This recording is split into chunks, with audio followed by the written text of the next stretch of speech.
సంవత్సరము కార్తీక మాసము దక్షిణాయనము శరదృతువు పౌర్ణమి తిథి నవంబర్ 4వ తేదీ మంగళవారం రోజున రాత్రి 9:41 నుండి నవంబర్ 5వ తేదీ బుధవారం రోజున రాత్రి 7:30 వరకు అయితే ఉంటుందండి. నవంబర్ 5వ తేదీ బుధవారం రోజునే మనము కార్తీక పౌర్ణమి పండుగ జరుపుకోవాలి.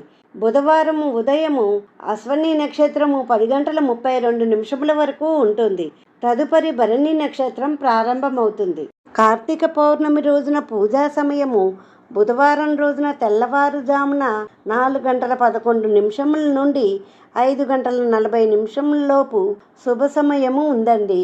ఈ అమృత గడియల్లోనే శివాలయానికి వెళ్ళి దీపారాధన చేయడము, శివాభిషేకాలు చేయించుకోవటము, దీపదానం చేయడం, 365 ఒత్తులు వెలిగించుకోవటము చేయొచ్చండి.